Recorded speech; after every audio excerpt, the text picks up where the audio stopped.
ഇന്ത്യയും റഷ്യയും ചൈനയും അടങ്ങുന്ന ഷാങ്ഹായ് കൗൺസിലിൽ ഇന്ത്യൻ നയതന്ത്ര വിജയം. ഭീകരതയ്ക്കെതിരായ ഇന്ത്യൻ നിലപാടിന് ഷാങ്ഹായ് കൗൺസിൽ അംഗീകാരം നൽകി.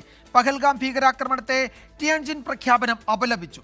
ഭീകരതയെ പിന്തുണയ്ക്കുന്ന പാകിസ്ഥാനെതിരെ ആമുഖ പ്രസംഗത്തിൽ പ്രധാനമന്ത്രി നരേന്ദ്രമോദി രൂക്ഷ ഭാഷയിൽ മുന്നറിയിപ്പ് നൽകി. ഭീകരവാദം പ്രാദേശിക സമാധാനത്തിന് ഏറ്റവും വലിയ ഭീഷണി. ഭീകരതയോട് വിട്ടുവീഴ്ചയില്ലാത്ത സമീപനം സ്വീകരിക്കണമെന്നും ടിയാൻജിനിലെ ഷാങ്ഹായ് സഹകരണ ഉച്ചകോടിയുടെ ഉദ്ഘാടന സമ്മേളനത്തിൽ പ്രധാനമന്ത്രി നരേന്ദ്രമോദി.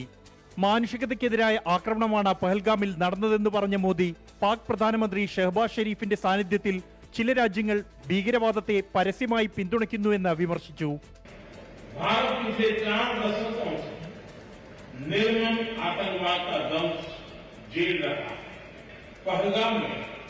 टेररिज्म का बहुत ही घिनौना रूप देकर यह हमला केवल भारत की अंतरात्मा पर ही आघात नहीं.